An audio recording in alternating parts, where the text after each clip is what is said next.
record this so that, and then Bill in our office puts it out on YouTube, and that way people can have access to it at a later time. I will try to pay attention and let folks come in. And Bill, just so you know, I am recording. So good morning and welcome to our second 2021 quarterly community breakfast. Today we're going to review the Commission on Aging and Kinship Services. Hopeful this might be our last virtual, yay, let's hope, community breakfast, and maybe we can return to in-person in August. I'd like to thank the Great Start Collaborative, Family Promise, CASA, Barry County Courts, DHHS, and the Family Support Center for all of their collaboration in organizing and planning community breakfast events. I also like to thank our speaker today. So hopefully you all have your breakfast in front of you. So I'm going to start us out with prayer. This is what we normally do at the community breakfast because we're normally in person. So please join me in prayer. Lord, please open our hearts and minds to the information that will be shared with us today. We ask that you bless this food to our bodies. In Jesus' name we pray. Amen. Thank you. So our first speaker is well known to most of us. She's lived in Barry County communities and has been a lifelong resident, actually, except for the little bit of time that she left us to get her Bachelor of Science degree from Central Michigan University. She's been leading the Commission on Aging as Executive Director for 34 years, and I'd like to welcome Tammy Pennington. Well, thanks, Linda. It's a pleasure to be with the community breakfast this morning. I don't always attend the breakfasts, even when they're in person, because a lot of the focus is on younger people. So I'm really excited to share some of the information from the Commission on Aging with you this morning. And I am, you know, that whole adage about you can't teach an old dog new tricks. Well, Linda is doing my slides for me, advancing those for me, because I'm just not on this technology curve at all. So the Commission on Aging, we have been serving seniors since 1974. We are a county organization, and don't kill the messenger because the federal definition of older adult is age 60 and over. So we are serving folks who live in Barry County who are 60 and over, with a slight exception, which is our Medicaid waiver service, which is for vulnerable adults who are over 18, but that's a real special group and comes from a special referral source. So we don't do a whole lot with Medicaid waiver, but we are available for that. So our mission at the Commission on Aging is to promote independence, purpose, and quality of life to the aging population and their families. And of course, caregiving is a big part of the older adult community. So we include the caregivers in both our mission and our vision being to lead the community in providing resources to meet the changing needs and desires of the aging population.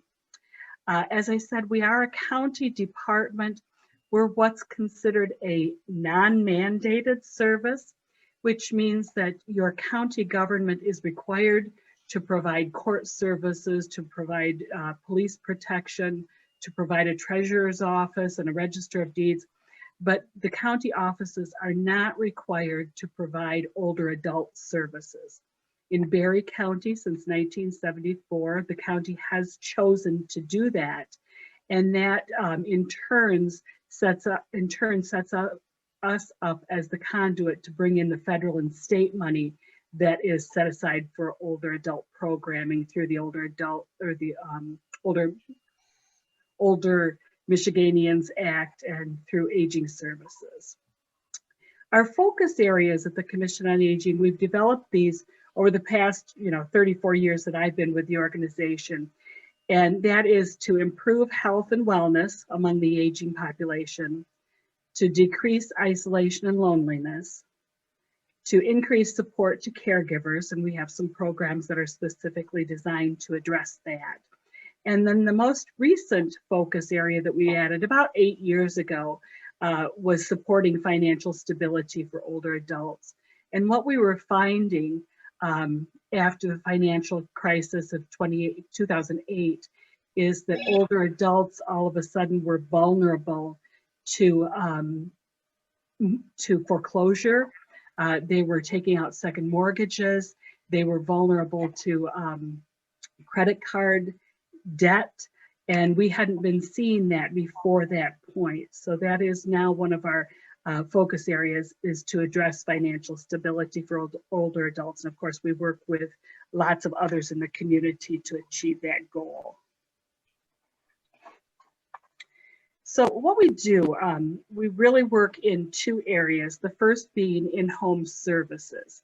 And here's our new bus that we invested in this year. It was an exciting purchase for us. So I hope you're seeing our Meals on Wheels bus around town and around the county. The first, we have really three areas of in-home services. These are services that we're providing in the seniors' homes. And the first is, of course, Meals on Wheels. Meals on Wheels, for a Meals on Wheels eligible client, the person needs to live in Barry County, to be at least 60 or older, and to be unable to really prepare meals for him or herself and have nobody in the home that's able to do it. The big trick for folks like you who are referring into Meals on Wheels is that we don't force anybody to take Meals on Wheels. So no matter how badly you want your client to receive meals, or how badly you want mom or dad to receive Meals on Wheels, we're not going to provide them the service unless they truly want it.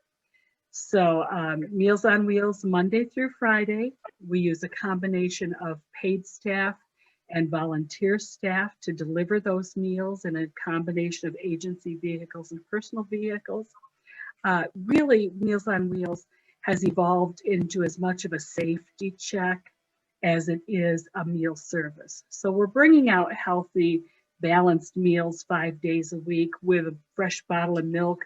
We can bring out lunch and supper. We can bring 2 meals a day. If folks have chewing problems or are on therapies, they can get a liquid meal if that's prescribed by the doctor.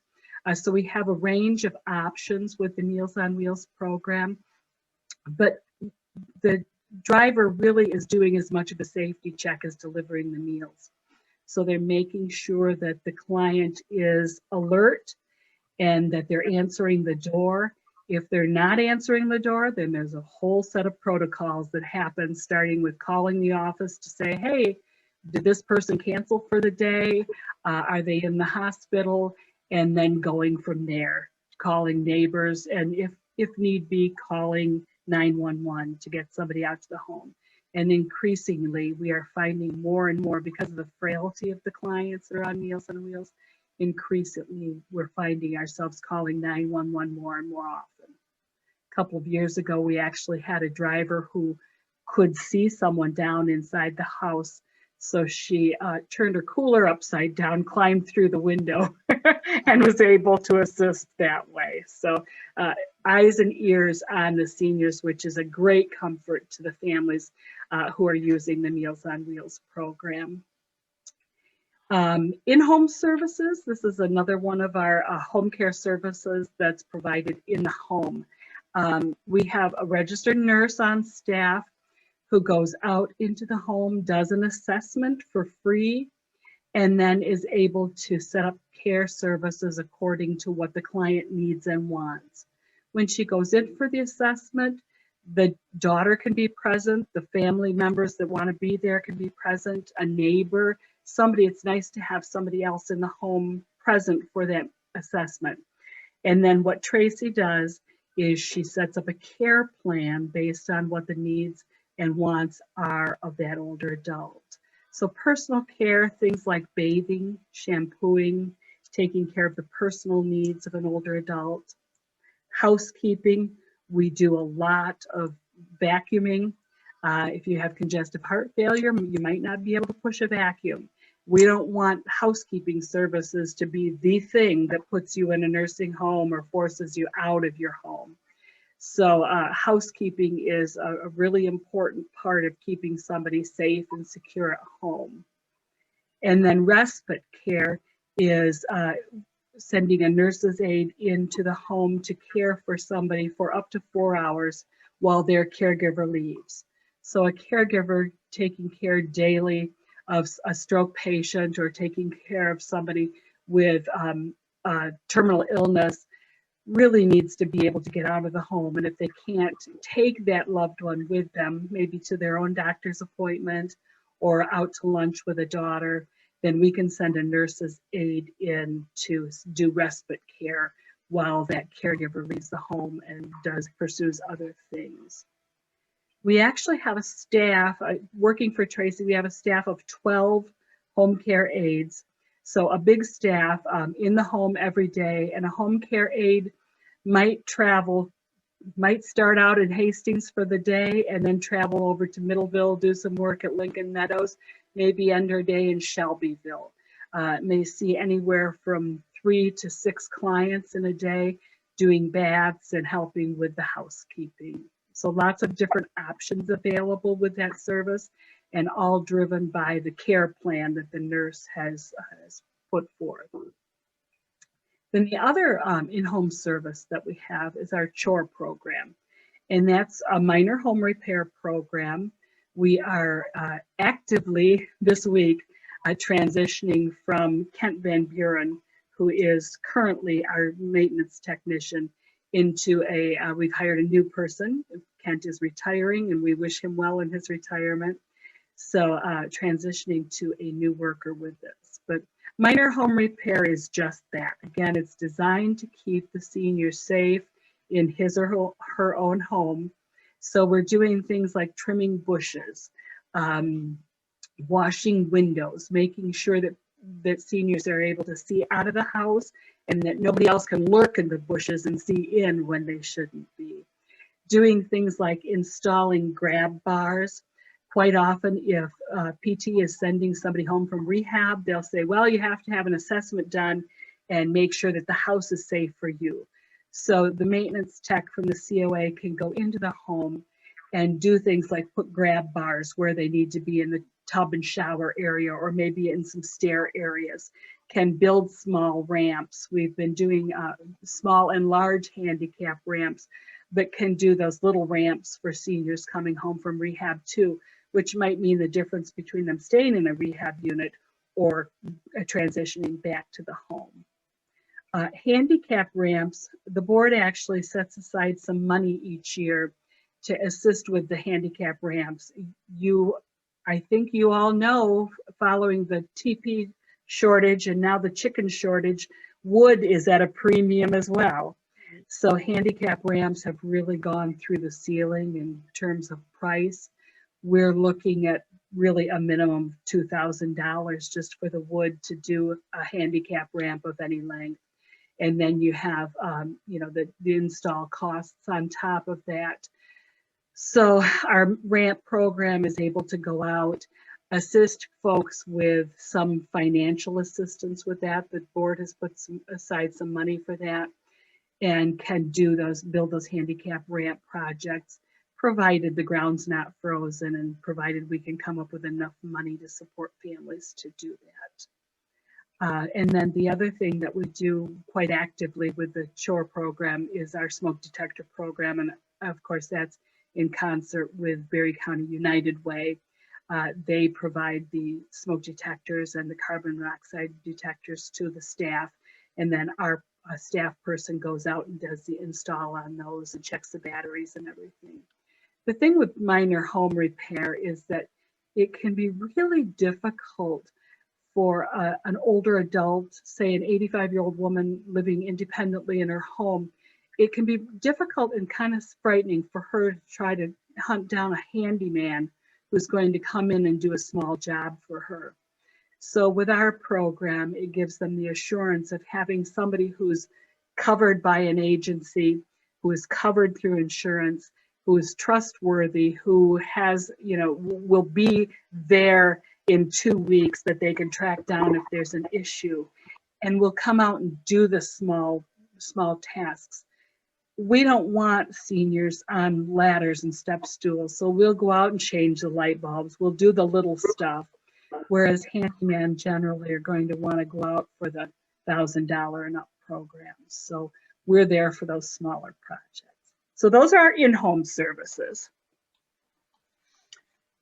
Then community services are the other area that we provide for Berry County. And this is a whole range of services. And I've sort of divided them into two different groupings. The first grouping, for the most part, are programs that we have active right now.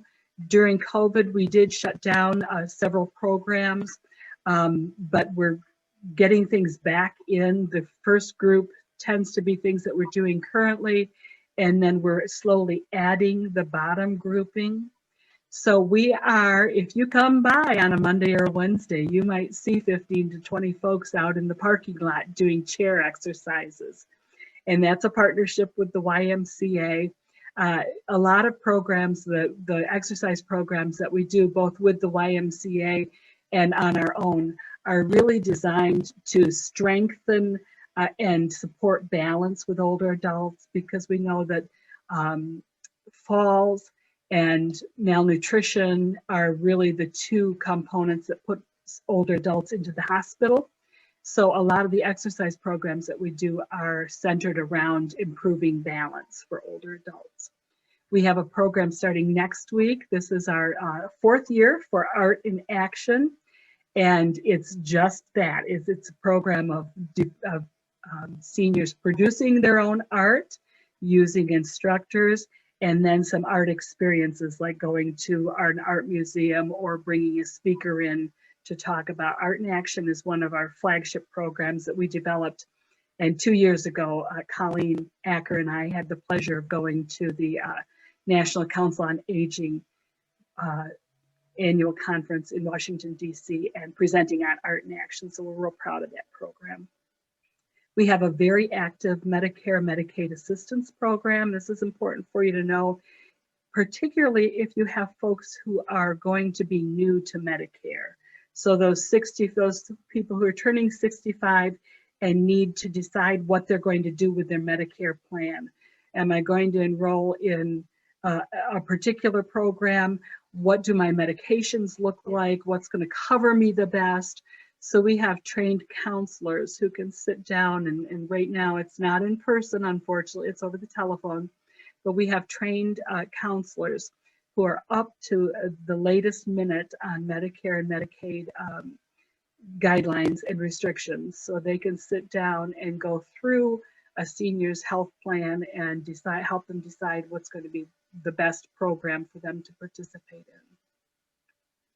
We do have a Parkinson's support group. We're just getting that back started again, but the Parkinson's support group is for persons living with Parkinson's as well as their caregivers. We meet on the 2nd Wednesday of each month. Generally take July off, but every month we're meeting at 5 p.m. at the Commission on Aging.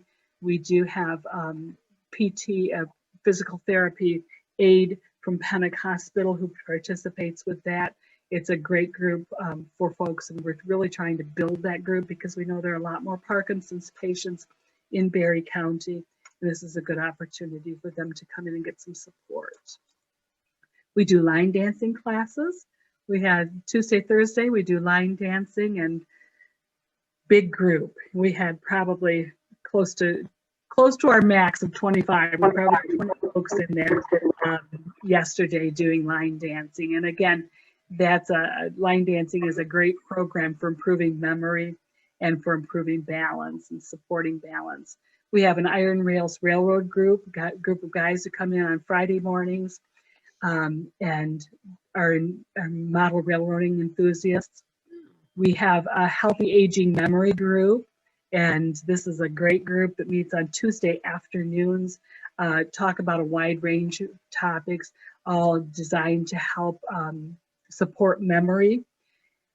We have a painting group that comes in on Monday afternoons, and she sits together and shares painting with one another, support for they do all sorts of different artistic activities with that.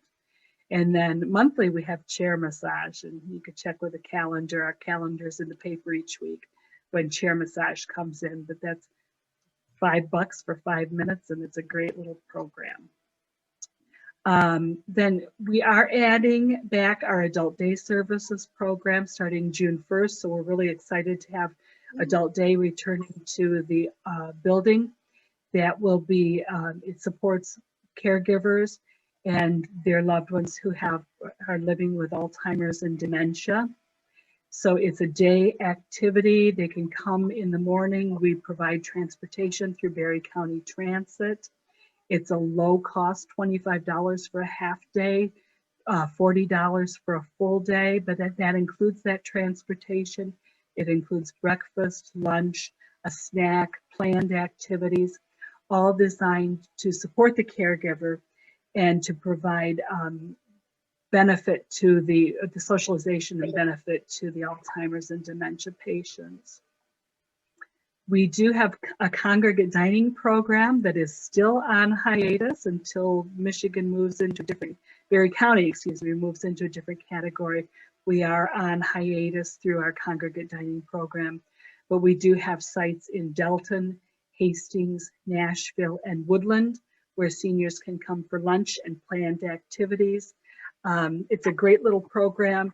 In our underserved communities like Middleville and Delton, Middleville we don't have a presence, and Delton we only serve 3 days a week.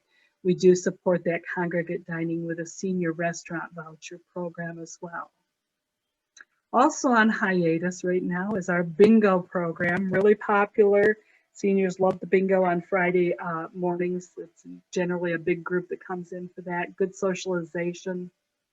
We do educational programming. Of course, that's moved to Zoom at the time and YouTube. So we do have some things going on through our YouTube channel with educational programming, but hoping when Colleen returns to the office in June that we'll be able to start bumping up our educational programming again. We have a caregiver support group, and I can actually, as of tomorrow, move that into the top group because they resume their meetings, their monthly support group meetings for caregivers of it tends to be Alzheimer's and dementia, but really any caregiver is welcome to that. And that's a 3:30 activity on the third Thursday of each month. In non-COVID times, we have a euchre group, a strong euchre group that meets on Wednesday afternoons, and that's open to anybody. We do a lot with musical entertainment, lots of parties, lots of picnics. We've been doing with COVID, we've been doing some drive-through activities. We have a socially distanced Father's Day party coming up. But generally, we're all about the fun, with our unofficial slogan being, if it's not fun, we're not doing it. So keep that in mind. And then lastly, of course, we have a lot of volunteer opportunities. We use volunteers through COVID. We've maintained our volunteer presence with the Meals on Wheels program.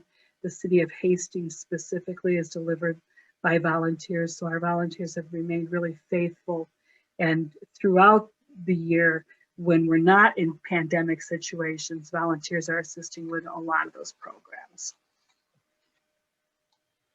So it's the little extras that make the big difference. I always tell people the only thing I do well is hire good people. My staff, I'll put them up against anybody's staff, is being knowledgeable, friendly, caring, experienced. We have a lot of longevity on staff. Meals on Wheels drivers who've been here over 20 years, home care aides who've been here over 20 years, our nurse is here for 10 years, a lot of longevity and a lot of experience. So reach out to any of them. We have cheerful, hardworking volunteers, which I talked a little bit about. We have a very dedicated board of directors. We have a little different way that our board is managed, and that's actually through the Board of Commissioners. They do the appointments. So anyone who's interested in serving on our board of directors does need to make application through the Berry County Board of Commissioners. and then they have an interview process that they use. They're 3-year terms. We have extremely supportive community partners, many of whom are on this meeting this morning. United Way, we're working every day with staff from United Way to look at issues of needs in the community. We work daily with the Berry County Transit, good relationships with mental health, and they're providing great support to us. Lots of the home care agencies, we don't do home care for folks who can afford to go out and hire a private providers, but we'll coordinate services with them. We coordinate with the hospice programs. So if hospice is coming into a home, our home care coordinator, Tracy, our nurse, will make sure that we're spreading the love and that person's not, that client is not getting 3 workers coming in on one day, but we'll work with those other home care agencies. Lots of work with the health department, and especially during COVID. We've done a lot of calling for the health department, and they've really been a great resource to us. We have very generous donors, and we just appreciate that so much. Of course, we are a United Way agency. And speaking of donors, we are having our walkathon, our trail mix on Saturday. And if you're interested in that, it's an activity out at Charlton Park starting at 9 in the morning. Bring your dogs, bring your kids. There's a small fee for entering, but you're all welcome to come to that. And then in terms of accessing services, a lot of people will ask, well, what do the services cost? And so that we have really 3 different ways that people can pay for services.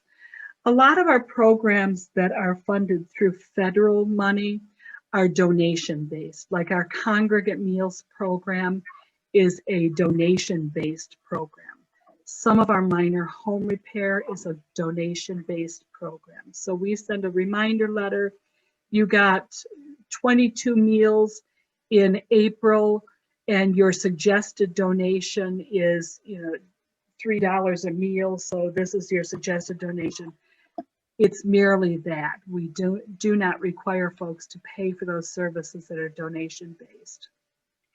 Some of the services are cost share services, like that adult day service program and our senior center activities. Some of those, there's a small fee for those, and we're sharing the cost using millage money and using some of the federal and state money, and then with the client sharing the remainder of the cost.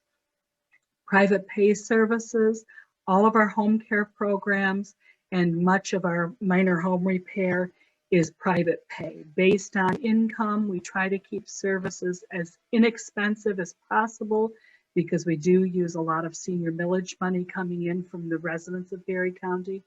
So private pay services are based on income.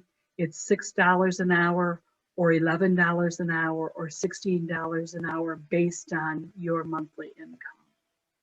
If you're referring someone in for services, just call the office. Everybody is trained to do intake, but particularly, Tracy Beatshaw is our RN home care coordinator, and I've provided her email address there. Elaine Brill is our nutrition program coordinator. Diane Neeb is our adult day coordinator. So if anybody call me or email, shoot us an email. If you've got specific questions, it's probably best to call that particular program manager. But otherwise, if you're just doing a general intake, call the office and we'll make sure we can get you set up with services. Any questions, comments? Rotten apples, rotten tomatoes? Are there any questions out there? We really truly cannot do what we do without the support of all of you folks. You're in the trenches just as much as we are, and I can't tell you how important those referrals are to us, because older adults can be extremely hesitant to reach out for care, because if I expose the fact that I need help, it might make me vulnerable to placement. My daughter might interpret that as, oh, mom needs to go to foster care or needs to go to a nursing home. or actually not mom, son might decide that my teasing. But so older adults can be really hesitant to reach out. So it's really important that you're helping them make those connections. We appreciate that. Thank you, Tammy. That was excellent. Yeah, that was really, Thanks for the opportunity. yeah, that was really excellent. And we've got a chat in there from, where did it go? I gotta let somebody in. I think it was from Jan Otto that said, thank you for all you do for the community. Thank you, Jan. So moving on then, adding, kind of building on what Tammy has talked about. If I can share this, let's go back to, we're going to move on and talk about kinship care services. And the reason I say it's related is that actually kinship care services started with the Commission on Aging and was moved to the Family Support Center several years ago. Primarily was set up at Commission on Aging to support grandparents. And I think there was the thought, I wasn't there at the time, that we could expand the services to another group. So kinship care, for those of you that don't know, basically the American Heritage Dictionary definition is a sharing of characteristics or origins. It is defined in our discipline as full-time care, nurturing and protection of children by relatives, godparents, I gotta let somebody in, step parents, members of tribes or clans, or any adult who has a kinship bond with a child. Sorry, I gotta see if I can keep going here. Okay, so how would a child end up in kinship care?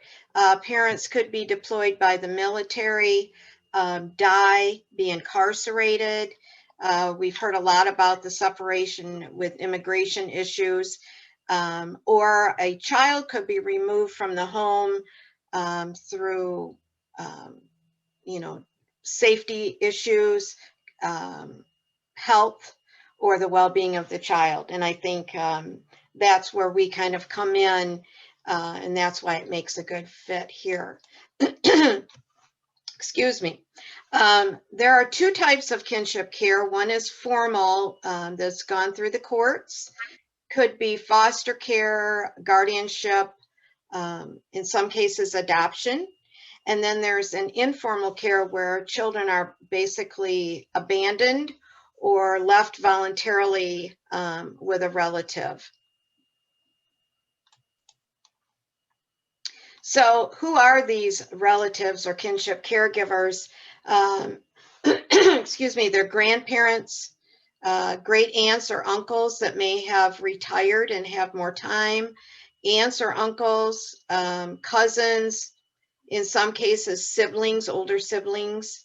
The point is, as Tammy mentioned, relatives are less likely, older folks are less likely to seek services. And our kinship connection with them helps empower them to accept some of that support, whether it's financial, information, training, moral support, that type of thing.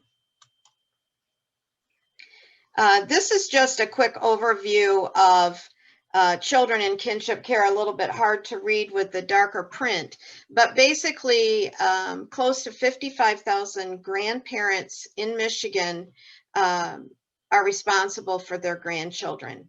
And for every child that's being raised by a kin in foster care, there are 11 being raised outside of the foster care program. So as you can see, it's common and definitely deserves our support and focus.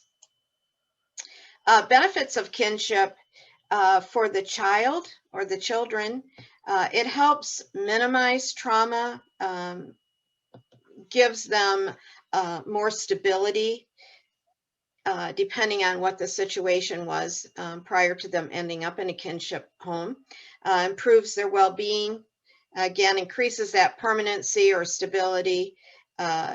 We found that it improves behavioral and mental health outcomes, promotes sibling ties, especially when we can hopefully keep those families together, provides a bridge for the older youth so that they have a family type home to go back to, and helps preserve their cultural identity and community connections.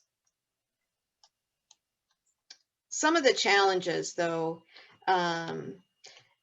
is, and I'd like to hit on this one first, is what we call shame and blame. So although it's not always the grandparent, but if you think about it from a grandparent's perspective, which I would think of, you've raised your child and for some reason they have not been successful as a parent.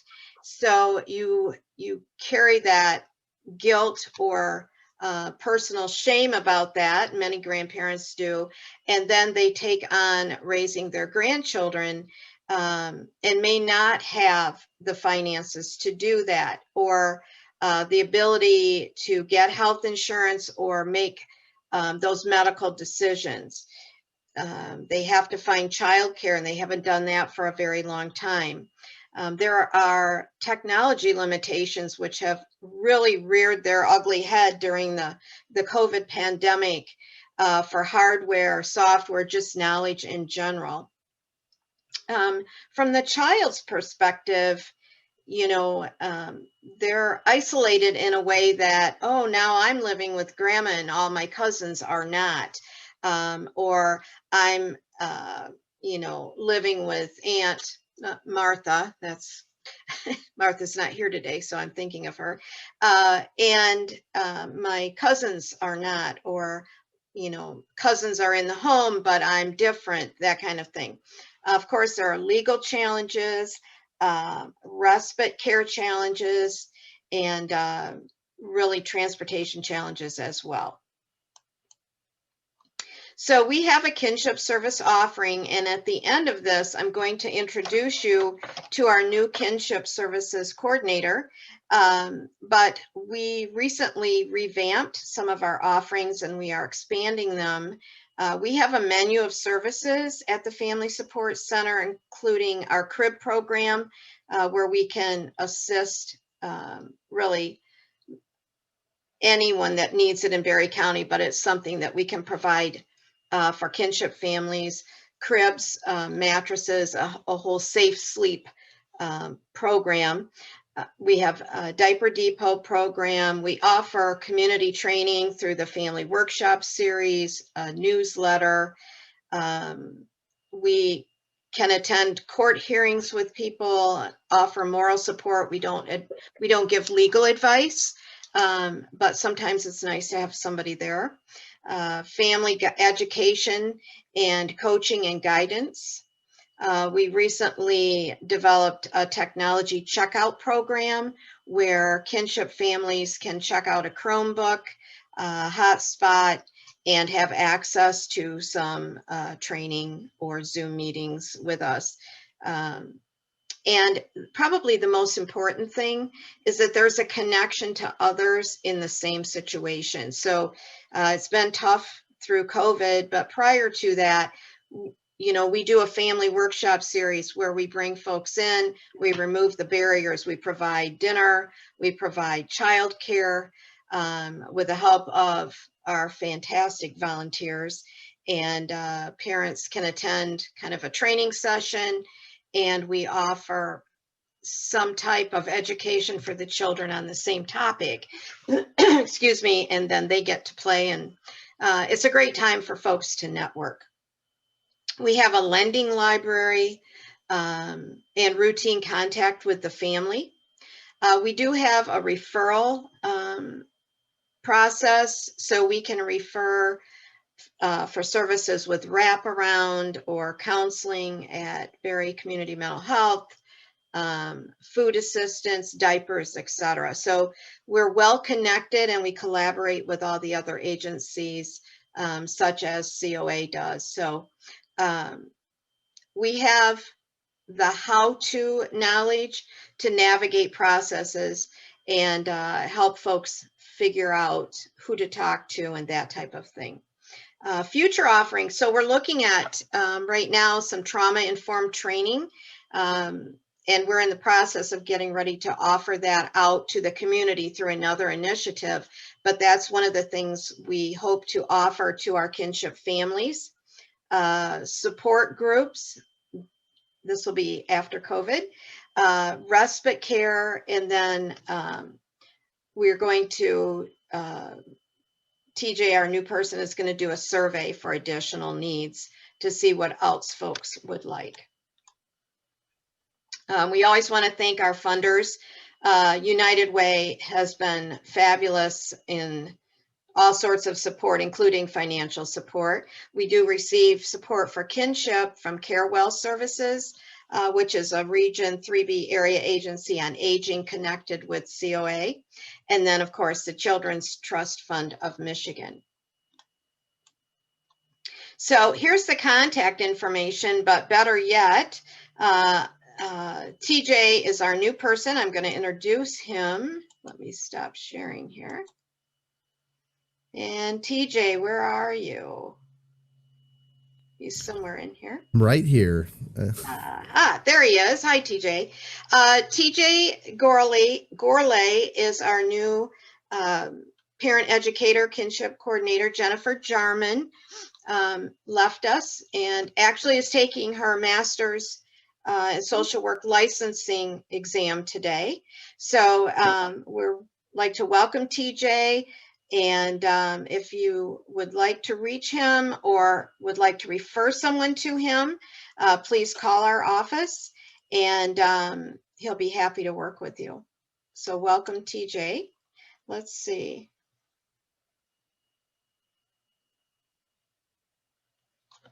Okay, so I'm just checking out the chat.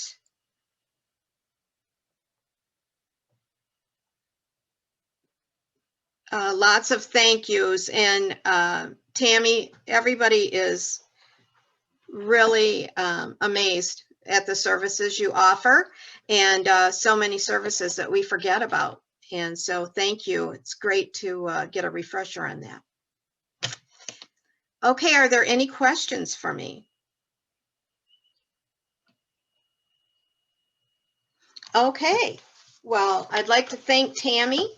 And just remind you that you're going to receive a survey within the next couple of days. It's always short. It'll be a Survey Monkey, so they're simple. Please take that. It helps our planning group make sure that we're hitting the target with these breakfasts. Our next community breakfast will be on August 18th at 8 a.m. Scheduled topics are mandated reporter, and CPS and foster care. So should be excellent presentations. If we don't have any other questions. Oh, Tammy, are you saying goodbye or do you have a question? Bye. Okay. Goodbye, everybody. Thank you.